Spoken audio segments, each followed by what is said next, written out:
Ryan Reynolds here from Mint Mobile. With the price of just about everything going up during inflation, we thought we'd bring our prices down. So to help us, we brought in a reverse auctioneer, which is apparently a thing. Mint Mobile Unlimited Premium Wireless. How to get 30, 30, bit to get 30, bit to get 20, 20, 20, bit to get 20, 20, bit to get 15, 15, 15, 15, just $15 a month? Sold! Give it a try at mintmobile.com/switch. $45 upfront payment equivalent to $15 per month. New customers on first 3-month plan only. Taxes and fees extra. Speed slower above 40 gigabytes. See detail.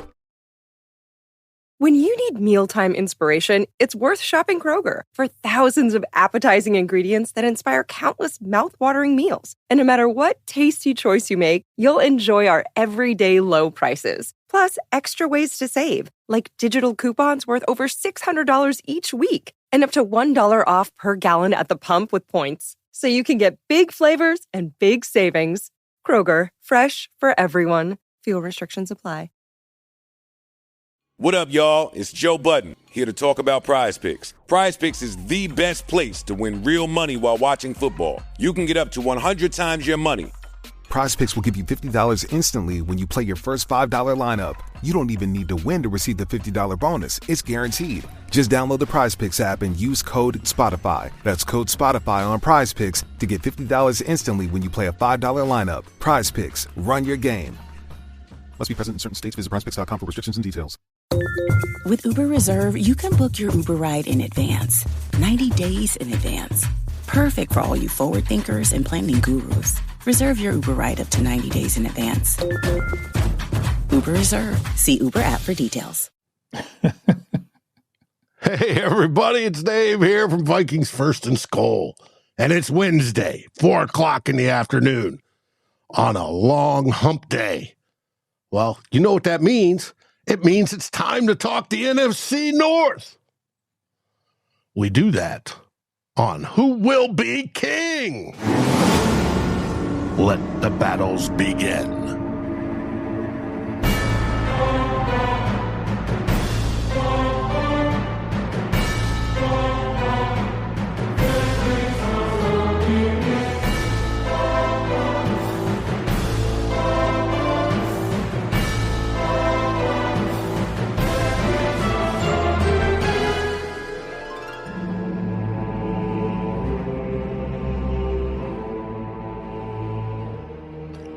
And we're live.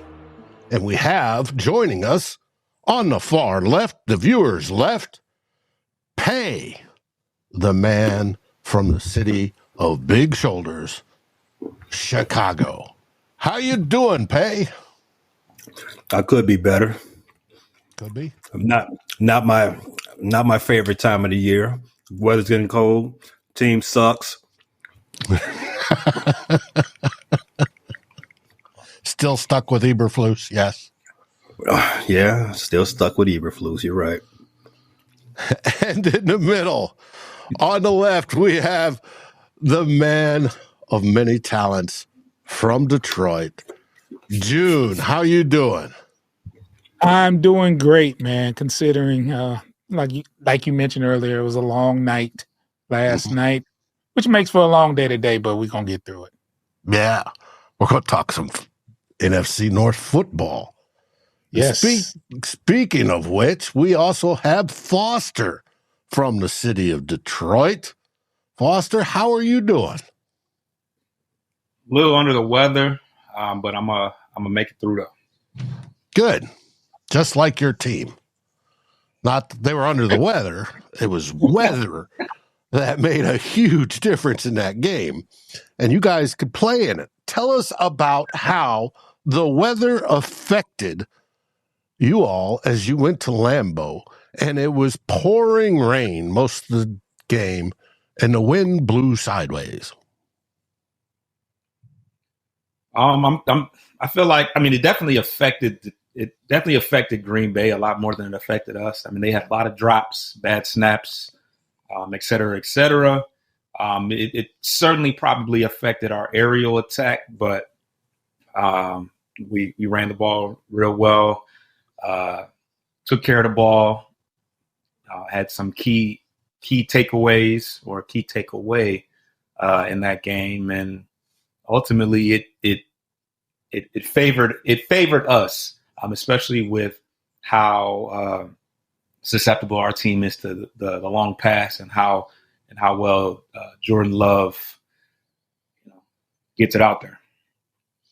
How well he gets it out there? I thought that pass to your defensive back was just superb. Oh yeah, I mean, I was all for that attempt right there. Okay. Sure. June, what did you think of the game where you defeated the dreaded conference rival? I think we took advantage of the miscues. I know the weather had a part of it, and like Foster said, Jordan Love had a bunch of missed snaps. The pick six he threw in the waning minutes of the half, I think that really kind of shut the door on everything. I think it was over at that point. It was 10-3. He throws a pick six. Then you have 17-3 at half when it could have been 10-3. And then you have the Lions getting the ball in the second half. So huge momentum shift. I think we showed that we're just not a dome team, that we could play outside in the elements like anyone else. I hate the weather factor though. I just hate it. It shouldn't have an outcome on the game, but this is football. Football was made outside, so it is what it is. Both teams had to play in it, and the Lions weathered it a little bit better than Green Bay. Yep. Hey, it could be rainy, muddy, snowy. It could be all sorts of things except for lightning. It's the only thing that stops football. Absolutely. But I want to congratulate you on that win. It was impressive. We all got to watch it, and luckily we did, other than Pay, who was watching his own game. Pay, tell us how the Bears did this last Sunday. Well, luckily for me, I was able to get away from my own game to watch the Lions and Packers because my game was pretty bad. It wasn't entertaining whatsoever. It was an ugly game. It was, in fact, that game was uglier than when Ving Rhames put that wig on in that one movie. I forgot the name of the movie, but it's pretty ugly. No, not that movie. Not that one. It's still ugly though. A little uglier. So I'm just ready to call it. The team is mid right now, and Flus terrible. He's cheeks. I'm sick of Flus. And if you can tell by my disposition today, I'm a little down. I didn't get the news I was looking for yesterday. All of Chicago, we was looking for breaking news as we tuned into WGN late yesterday. Maybe wake up and see some good news on WGN or any whatever news broadcast you watch. We was hoping to see, hey, Chicago Bears fired Eberflus and installed anyone, because at this point anyone's better. It's hard to say that first loss that we took to the Commanders 2 weeks ago didn't snowball and become two losses, because the Arizona Cardinals is possibly the perfect get right game that you would want after a tough loss. They're bad. They're like 25th or worse in every defensive category. So you would want this team, like, okay, yeah, this is the get right game. You want this team. Except we didn't show up. We scored 9 points against a terrible defensive team. And to make matters worse, our defense was all around bad too. The defense, the rush defense, gave up 200 yards on the ground. I think it was 6 yards per carry. 5 yards when at least 15. 5 carries when at least 15 yards. Bookend by that end of the first half. Touchdown run from DeMarcado. He went 53 yards. It was a back-breaking, deflating play, sort of like when Jordan Love threw that back-breaking, deflating play, pick six at the end of that first half that I saw because I was turning away from my game because it was uninteresting. After that game, our defense is ranked 28th, near the bottom in rush defense. It was all bad, and have us looking for answers, which all comes back to, hey, fire Flus. Gotcha. Well, I'd heard rumors shortly after the game on my shows. People were dropping in and saying there's discussion of that. And I read a report today, sent it to one of my partners in crime, Darren Campbell, for 2 bloggers, about how it was written up that there's problems in the locker room now in Hallis Hall. I mean, it seems to be that way. Just looking at their body language and how they're playing, it looks like there's a disconnect. I think last week, the game prior to the loss to the Arizona Cardinals, the loss to the Cardinals, the Commanders rather, that's how you lose a locker room. Stuff like that, because it was boneheaded coaching decision after boneheaded coaching decision after, one after another. The reason why Flus was retained, he was brought back to be a lame duck coach and, still have to fight for his job, fight for another contract, was because the locker room responded to him. The locker room, to a man, was like, yeah, we like this guy, especially on the defensive side. It don't look that way anymore. And if that's the case, why waste time? Interesting. Do you think your GM's going to get another opportunity to select a new head coach? Unfortunately, I don't want him to make any more of the personnel decisions, roster decisions. If you ask me, I haven't been a fan of 80% of them. But that's just, I've got that thing that you have, June. I don't like it, but it ends up turning out just fine. But they don't really, as of right now, the book is still out on what Poles does from a personnel standpoint.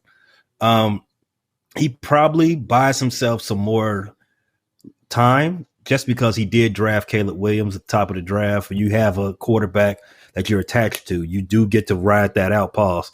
So he would have the nature of the business lets you know that he would probably still be able to pick another coach. And in my opinion, if you pick one bad one, you're probably going to pick another one. If you had your choice, who would you select? I would weaken my division rivals by strengthening us. Ben Johnson, come on home. I have heard that name fly for you guys for all over Twitter this weekend. So interesting. Let's see if it happens or not. Hey, one of my viewers here said, extend Eberflus. That's what we want. Of course, he's a Vikings fan. That's the same user that said Trey McCarthy. Am I right? Yeah. Okay. All right. Just making sure. Too evil to hope. We love Too Evil. He's a contrarian, but it is what it is. Well, those were 2 of the games last weekend. The third was the Vikings game. Vikings hosted the Colts on Sunday Night Football. And unlike normal this season, they took their first 2 drives, marched right down the field, and then turned the ball over. We got, oh no, here it goes again. And then we're doing it again. And our center steps on our guard's foot, gets absolutely demolished, rolled over. Sam Darnold gets just leveled in the head. Arm across the face mask, just smashed.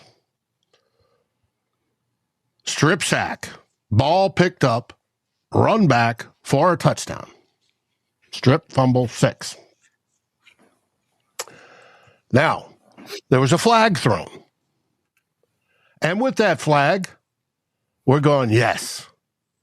Because obviously, Darnold was clubbed. They pick up the flag. Ask for an explanation. There was no flag or no face mask on the play. And our coach is screaming, Kevin O'Connell, yeah, but what about hitting in the head?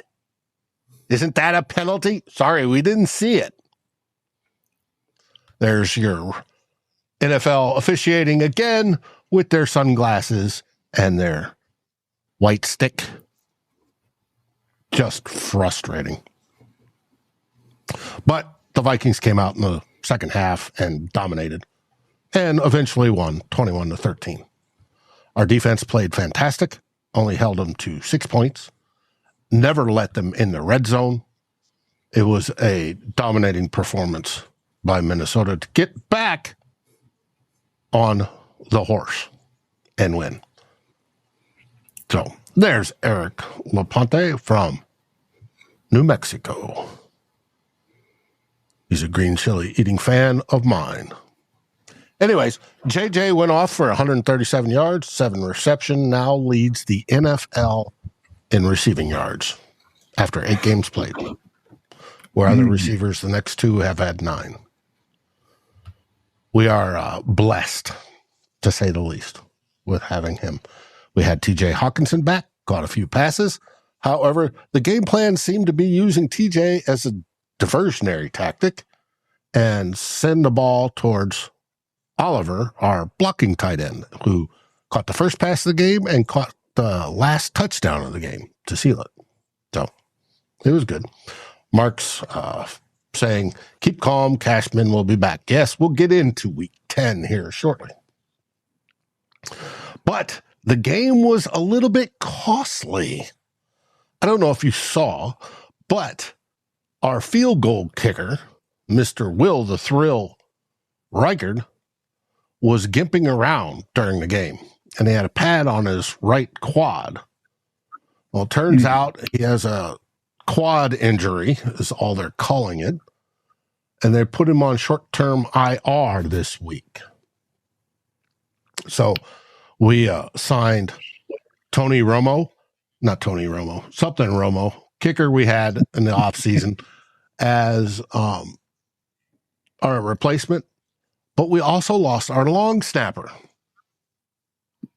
He made a tackle on a punt play and probably broke something in his hand, and he had to have a surgical procedure done, and he's on short-term IR. So we signed a veteran long snapper. So it should be interesting how that goes. But that's it. Lions win, Vikings win. Packers obviously lost, thankfully. And the Bears seem to be imploding. Have I got that right?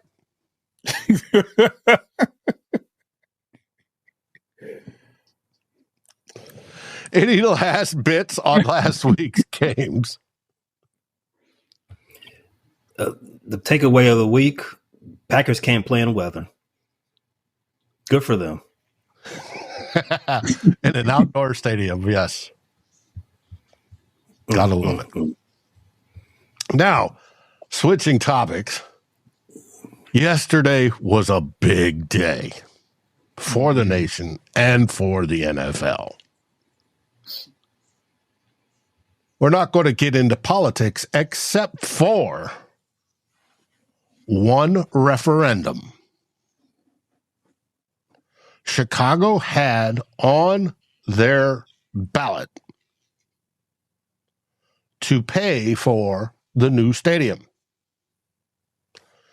And it was soundly defeated. I read where it was 79% of the people said, hell no, we ain't paying for it. Pay? Are you getting like Minnesota and you can't have nice things? Well, Minnesota has 2 nice things that I would prefer to have. A modern stadium and a winning football team. So I don't know, Dave. I'll take if that's the life of not having nice things, sign me up. So what are we saying here? The populace, if you give the populace the opportunity, if you give them the choice, hey, do you want more taxes? To a man, they would probably say no, right? Even if you explain to them what the tax is going to pay for, and it's typically things that you would want or you would enjoy, they'll probably still say, hey, find somebody else to pay for it. Didn't surprise me whatsoever. But what's going to happen is that they're going to pay for it anyway, one way or another. They're just going to hide it in some other bill. I remember 10, 15 years ago, former mayor, I believe it was Lori Lightfoot. She started a paper bag tax. So to explain it for anybody that doesn't know, you go in a grocery store, Jewel's, Publix, Whole Foods. Well, Whole Foods doesn't have paper bags, but the gas station, and you buy your items and they give you a bag. That's extra 3 cents added to your bill because you got a plastic bag tax. Stuff like that. You find ways to get the money that you need, right? Hiking up the price on squares. I'm sorry, cigarettes. Hyping up those prices. Or you can pass it off to your tourism agency, not tourism agency, but the tourism industry, which is bearing a lot of carrying a lot of weight for Chicago. You got high hotel taxes, high venue rent, high rental taxes, stuff like that. High taxes when you fly into Midway, O'Hare, stuff. Any of that stuff. I'm sure the citizens of Cook County would enjoy that, but just don't tell them, right? Because if you tell us tax, we're going to turn our nose. We're going to get irritated anyway. Well, I found it interesting that it was held in the Chicago's 29th ward and it failed miserably. And they don't realize that some public spending like that actually brings in money. Mm-hmm. And you can make money on it. That's what's happened in Minnesota. Now, we know you have Kevin Warren as president of your operations to do just that, and he failed this time. Let's see if he retains his job or if he succeeds the next. So I thought it was interesting, but I understand it. People are hurting nowadays, and they don't want to pay for anything extra. And they figure, hey, you got a lease was Soldier Field through 33, 9 more years. What's the hurry? Well, if it makes anyone in Chicago feel better, you'll only have to pay for one new stadium. Right? You won't have to pay for 2 because the other team is out the door. The White Sox. The White Sox. So you got 2 teams. No, not yet. But it's all signs pointing to, listen, we're not paying for 2 stadiums. We'll pay for one. And, this is a Bears town. They'll eventually get the money. You're SOL, White Sox. Take it to Nashville. Breaking it here. Pay. Saying the White Sox will move to Nashville. Okay. And enjoy 120 losses every summer. Wow. Oh, wow. Sky Spare asked, what's your view on Warren being a Viking? Who knows about him?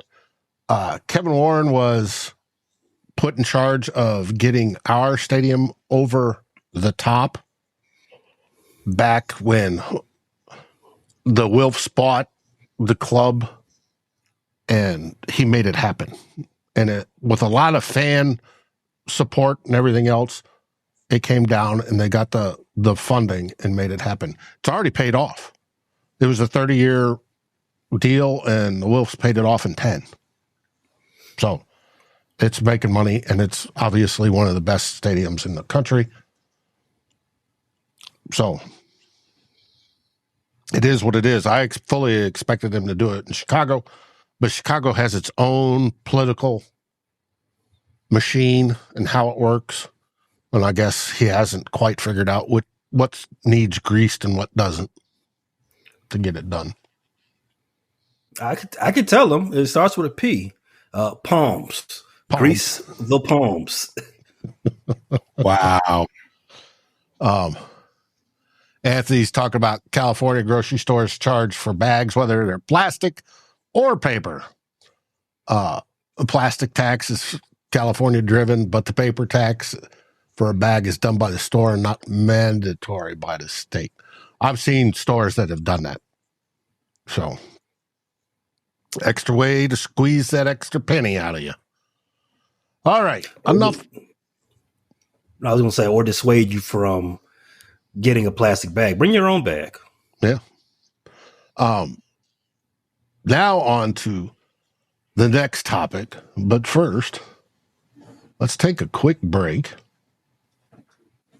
and allow time for our ads to be played on the audio side. It earns us a few extra dollars for a little beer or whiskey or improving our setup.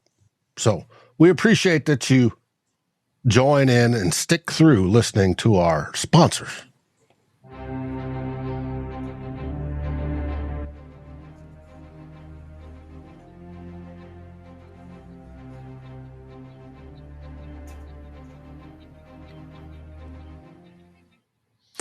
And that's enough. All right, we're back. Let's we had the trade deadline. NFL trade deadline was yesterday. Let's talk about some trades. June, I heard you guys needed a edge rusher. Did you get it? Yes. Well, quite frankly, we did need a edge rusher. And me and Foster had been talking about this person on a couple of shows because, you know, the names were swirling around about Max Crosby and Myles Garrett. Well, me and Foster kind of figured that wouldn't be the case. And the guy that we talked about was Zadarius Smith, and that transaction actually happened. So I can't remember. I think we acquired Zadarius Smith and a 7th-round pick for a 2025 5th-round pick and a 2026 6th-round pick, I believe. Foster, I don't know if I'm totally correct on that, but if I messed that up, you can help me out. That sounds correct. Okay. How do you think he's going to fit in, Foster? I mean, I think that he comes in and he immediately is the most impactful edge guy. I mean, he has 5 sacks on the year already, which is better than anybody else on the edge has fared. And I think that he provides somebody that you have to respect and you have to account for. Well, we have a lot of depth guys that do a solid job, but nobody that anybody fears on the other end. So, I think that he will be impactful in pass rush, run stopping, and we have him under control until 2026. So we can pair him with Hutch and draft somebody else around. We can do a lot of different things, but we. He's been consistently healthy for the most part, and seems to be having a on par year. So he doesn't seem to be slowing down. Are you happy with him, June? The pass rush is better today than it was yesterday. So, okay. I mean, that's all we can ask for. You got to think we lost our Hutch and Davenport, 2 starters at defensive end, and it's like we needed somebody. Mm-hmm. Okay. Now, as Vikings fans, we know Zadarius Smith, obviously, because he was with us for a while, and he was obviously before that with the Packers. Zadarius is very good, but just a warning, he tends to wear down the second half of the season because of his age. But hopefully he can keep the productivity up for you guys. We'll see. Motown Mitch says incorrect. Lions also get an 87th round pick in return. Okay. Nice. Now, Pay, what did the Bears do on trade weekend or trade day? Something dumb. The Bears are confounding. Anybody that's paying attention to what they were doing in the offseason, which will be me and my co-host, we said, hey, why do we have so many running backs on this team? There's no way we're going to carry all these guys to the opening day roster. They're going to trade one of them. And the name that popped up in our brains was Khalil Herbert. He was the opening day starting. I'm using a baseball phrase, but he was the running back one to start the season last year. So he should be able to fetch something decent if you trade him during the preseason, when you obviously have 3-4 teams that's out there that could use a running back, right?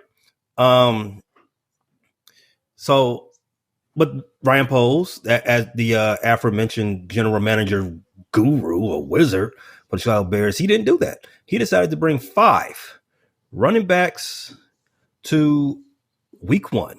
Velus Jones, who's not a running back, he's a wide receiver. He just kept him around because he likes him. And I said he should not have not been on the team for a long time. And he proved reason why in game 1. He fumbled another punt. So that's one running back that's been cut. Travis Homer, he's a special teamer. He's just there to play special teams, really. And you have Khalil Herbert, who was traded yesterday, in addition to DeAndre Swift, who they signed in free agency, and Roschon Johnson, who they drafted in the 4th round last year. So why did it take so long to trade Khalil Hunt? Khalil Hunt hasn't had a snap in 3 weeks. It was figured that he was going to be the third back anyway in that rotation. Obviously DeAndre Swift is the guy because you just gave him $8 million.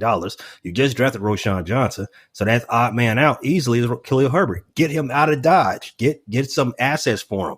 Instead, we sit on our hands playing a game that I can't say on live. Yeah, let's say tiddlywinks. Let's just say tiddlywinks for right now. We playing tiddlywinks, thumb up our hind parts, and we wait to trade deadline to send them away for a 7th round pick. 7th round pick won't make the squad. Well, might make this squad because the squad is ran like crap.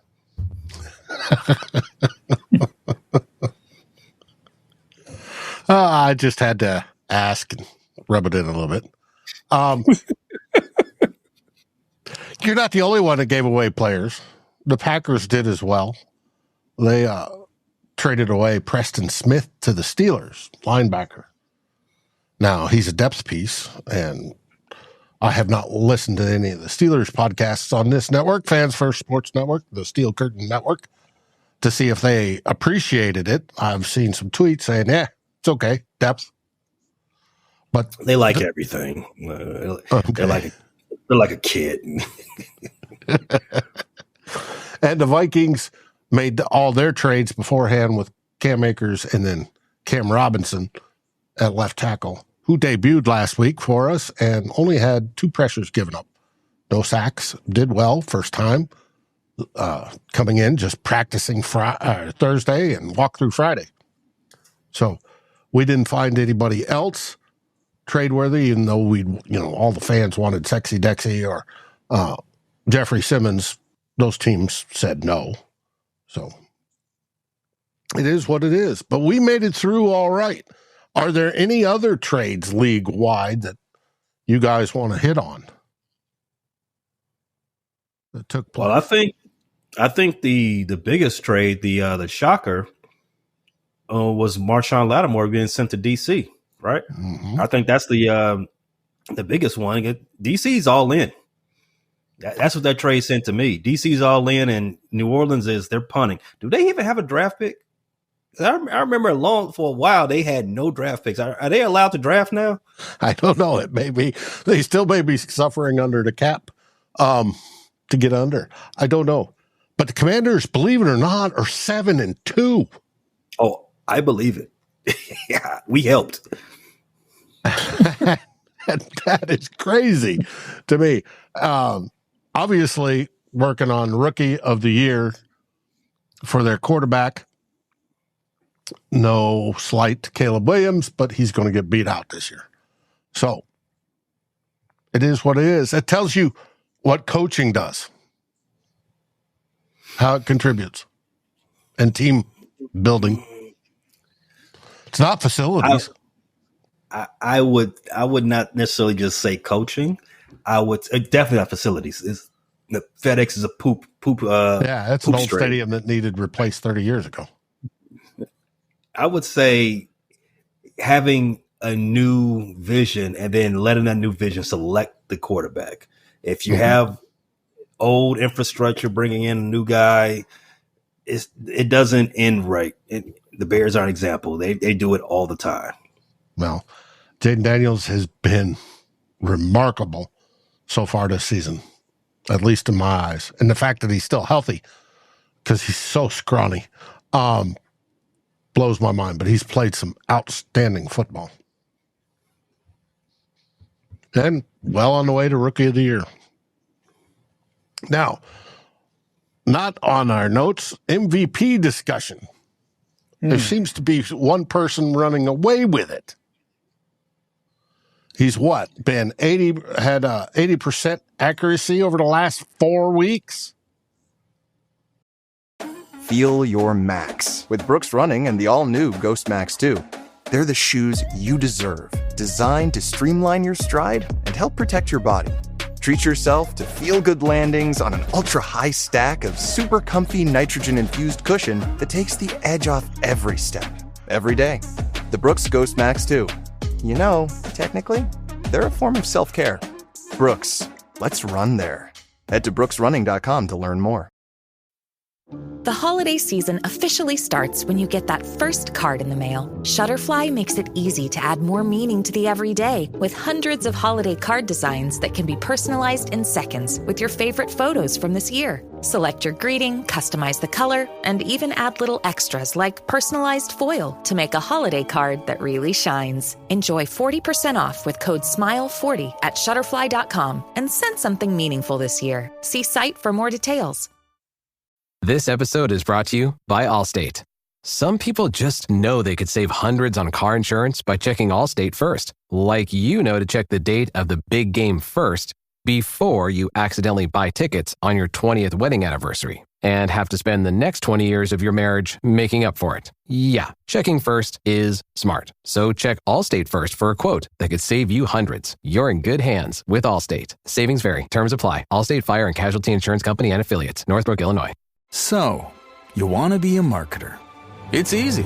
You just have to score a ton of leads and figure out a way to turn them all into customers. Plus, manage a dozen channels, write 1 million blogs, and launch 100 campaigns all at once. When that's done, simply make your socials go viral and bring in record profits. No sweat. Okay, fine. It's a lot of sweat. But with HubSpot's AI-powered marketing tools, launching benchmark-breaking campaigns is easier than ever. Get started at HubSpot.com/marketers. Something like that. Yeah, that sounds about accurate. Yeah. I don't know if he's running away with the. I mean, the record is certainly going to help, but yeah, there's a couple guys on that list that can you know. Well, you got Lamar, but Goff. You guys have been putting up averaging 30 some odd points a game, 40 points a game. That's just, and he's rocking 80% on completion rate. That's in the rain. He's very accurate in the rain the other day. No, it's getting to a point where he's not getting his first incompletion to the third quarter. I know. Right. Starting off 10 for 10 just about the last 4 games. Like that's crazy. Mm-hmm. I know he started out well when he played us. So, and we're doing everything and within our power, B-Flow was to mess with his head, and it didn't seem to work. It's the only quarterback so far that it hasn't worked on. But the most impressive throw was the one on 4th down against Green Bay in the red zone. It was like, I'm thinking, what are you doing? And he throws a back shoulder cut to St. Brown where he gets the toes in and score. It's 4th down. It's like, golly. Mm-hmm. Perfect. Top 5 wide receiver. Mm-hmm. Yeah. That helps too. That helps too. But you got some good wide receivers in Chicago. Yeah, are they? Oh, now you're questioning. Prove me wrong. Speaking of Chicago, week 10 the Bears host another rookie quarterback as the New England Patriots come to visit at noon on Sunday. Give us a quick preview. Pay. I don't think I can start the preview before talking about one of the other things that the Bears have been devastated by. The first thing they've been devastated by is bad coaching. Second thing is injuries. In the last 2 weeks, both tackles didn't practice today, and we've had a revolving door the last 2 games on that offensive line.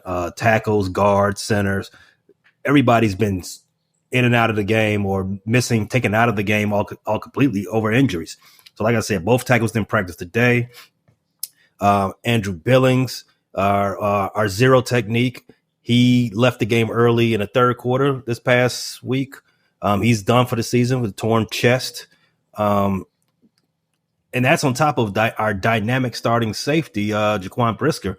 He hasn't played since the Jaguars game. He left that game early with a concussion, and he didn't practice again today. So it's trending in that direction where he won't exit protocol. So that'll be a 4th consecutive game missed for Mr. Brisker. Our nose nickelback, Kyler Gordon, he did return to limited fashion. And on a positive note, our 2 guards, Stephen Jenkins and Ryan Bates, they were a full go today. So a little bit of a good news before I talk about this, as you called it, another rookie quarterback battle. One thing's for certain, the Bears can't take anybody lightly, even if they're the 2-6 Patriots. Patriots do some things well. Their defense isn't amazing, but they're sound. And for all intents and purposes, Drake May, he's electric. He'll make plays with his feet and his arm. If you saw the end of that play, the end of the regulation play that he made against the Titans, that's what I'm speaking about. One of the areas other than that I mentioned earlier, the Bears struggling stopping the run. Ramondre Stevenson is a very good running back. He's had a couple of bad games this season, especially, but I think the way you can get to him is make him fumble the ball. We got to we got to wrap up and, strike at him, peanut punch it, if you will. Another area that the Bears struggle with is covering tight ends. Hunter Henry is putting together a quiet, decent season from a tight end's perspective. He's obviously Drake May's favorite target. He had 8 targets last week, and he'll continue to get those same looks if you're messing around with the Bears. The Bears need to be sound. The Bears need to come into this game mad, be focused, not undisciplined, not doing any of the crap that they've been doing the last 5 quarters. I would hope that this game could be what I said about the Lions a couple of weeks back, a bye week. I would hope it to be. We just go in there, route them up real fast, get the good vibes going back before we kick off the division part of our schedule. Well, the Bears are favored by 6 with an over-under of 38.5. Just 38? 38 and a half. So they expect a low-scoring, low-performing game, but the Bears to win by 6 points. Just take the win, hey. Oh, I want the win. We'll take the win. It's just how will it happen? How many miscues are going to happen on the way to that win? Are we going to give the ball to another offensive lineman? I don't know. Hey, if they're healthy. We didn't do that against Arizona, though. We didn't do it against Arizona. We did some other goofy. We do enough. We do enough goofy stuff. Well, I looked at the weather. I thought if I remember seeing it's supposed to be in the 50s and just getting over some rain and some winds around 15 miles an hour. So it shouldn't be too bad. The good news is we're back at home. The Bears are undefeated at home. The Bears, obviously that means the Bears haven't won a game on the road. So hopefully that home cooking, home energy matriculates into a home W. Gotcha. Well, then the next game, also at noon, will be my game. The Minnesota Vikings will travel down to Jacksonville to play the Jaguars, and we don't know if Trevor Lawrence is going to play or not. He supposedly got a sore shoulder. We'll find out. They're another team that's in disarray. We're wondering if we can get Doug Peterson, their head coach, fired. Minnesota's favored by 5.5. We fully expect Blake Cashman, our middle linebacker, back from a bout of turf toe, which will help the defense even more. And we expect a beautiful day. It's supposed to be in the low 80s down there. No winds to speak of, and just gorgeous. We'll see if Minnesota can get another win, and we'll find out. And then we have, first off, the Packers are on the bye this week, so we don't have to talk about them, so that's always good. Then we get the primetime game where the Detroit Lions, on the road again, travel down to Houston, Texas, to play the Texans. Mm-hmm.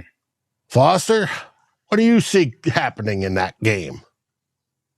Well, it's yet another road opponent that we're facing on the road. They're 6-3. They're 4-0 at home, and the Lions are 4-0 on the road. So something will certainly give in this game. They have a strong defense. They're ranked second in the league. They have a strong pass rush. They got Danielle Hunter on one side, and they have Will Anderson on the other edge. That's 7.5 and 5.5 sacks between the two of them. And they got a pretty young secondary, a couple rookies, Kalen Bullock and Kamari Lassiter. But they have been very stout against the pass. They're stabilized by a couple veterans and just young stud players like Ward and Derek Strictly. But they're dealing with some injuries. Stephon Diggs is obviously out for the year. And then they got Nico Collins is on the IR. So they're dealing with some injuries.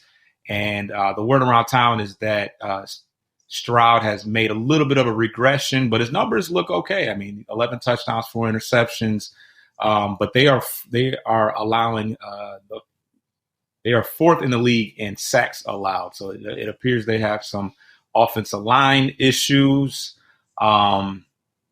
So once again, the Lions will be tested. Their secondary will be tested. The glaring statistic is the fact that we give up a lot of yards, but we're a bend but not break type of team. We're very strong and very sound in the red zone. We're fourth best in the league in the red zone. We have a lot of takeaways, and we're third in points allowed. So despite the fact that we give up a lot of points, we give up a lot of yards. We don't give up a lot of points.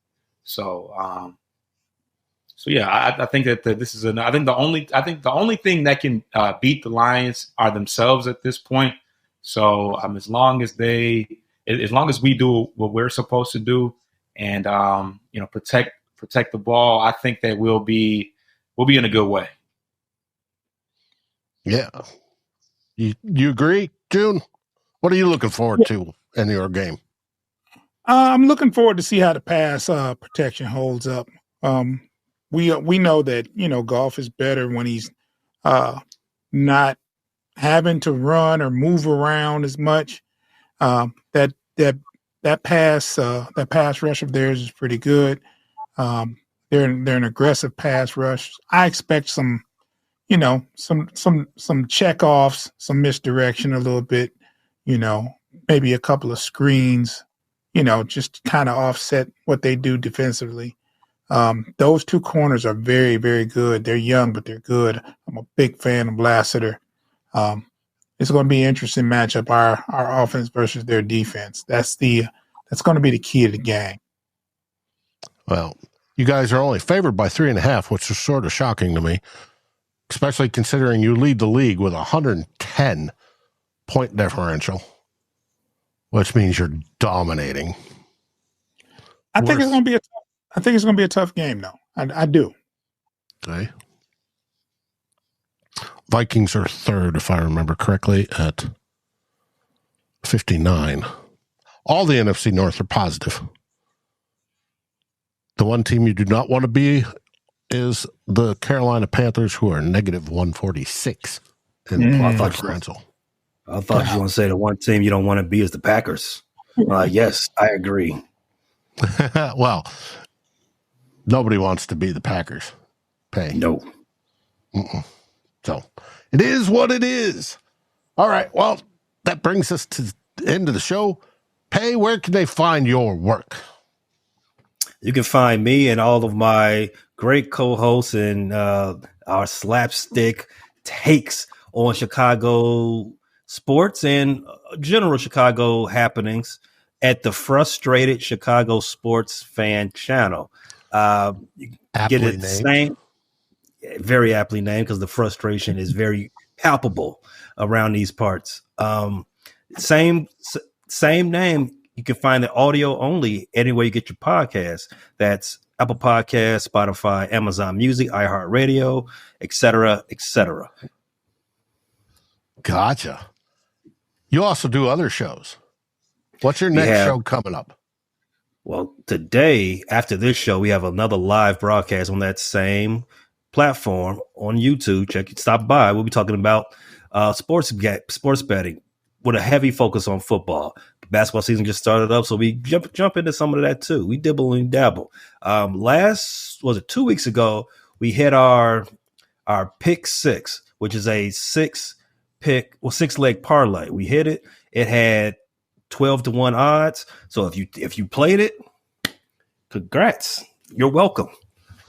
Bet it paid well.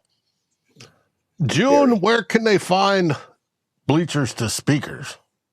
You can find Bleachers to Speakers on YouTube at Bleachers to Speakers. You can also find us at all the podcast aggregators, Bleachers to Speakers FFS. And we usually do a Lions show before and after the game, the same day. We don't do any shows before the first kickoff, so we don't disrupt the football at all. Not that we causing a big confliction or anything. I know people are going to choose to watch football, but usually if you want to get your pregame on, you can check us out there.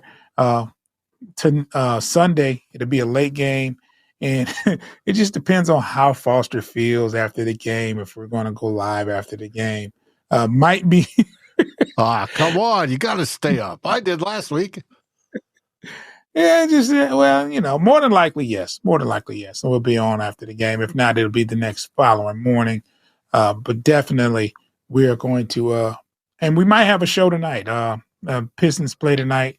You might see Foster do a halftime show or a show after the game. Who knows? But we air a lot. So just tune in, make sure you're following us. So when we drop content, you'll get an alert. So. You're trying to get your subscriptions up too. Yes. Please subscribe to Bleachers to Speakers on YouTube. I've been asking for a long time. We're trying to get to at least 200 subscribers by the end of the year. We're getting close. Please subscribe. Yep. And a reminder, who will be king? The FFSN NFC North Roundtable rotates. And to watch it, you have to subscribe and know when to come on usually Wednesdays, sometimes Thursdays. And June and Foster will be hosting here in a couple weeks. Pay's got it next week. So it is what it is. Foster, what other shows does Bleachers to Speakers do? We have post-game podcasts, which is the Pistons show, and we have another couple, which is the Detroit Tigers show.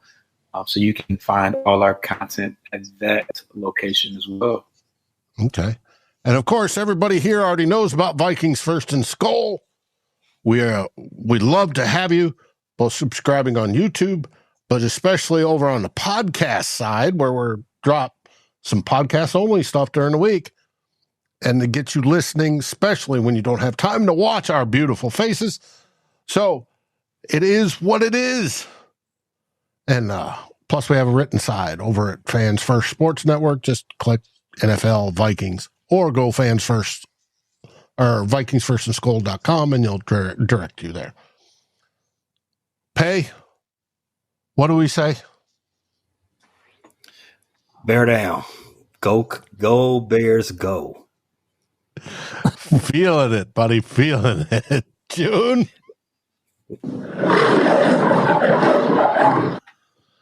And as always, SKOL Vikings.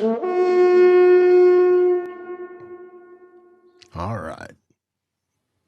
Like, subscribe, and rate us on your favorite podcast aggregator.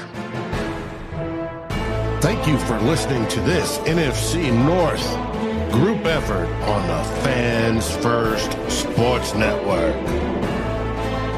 This has been a The Bear Claw Podcast. Bleachers to Speakers. Vikings First and SKOL. And of course, the Fans First Sports Network production. Thank you for listening.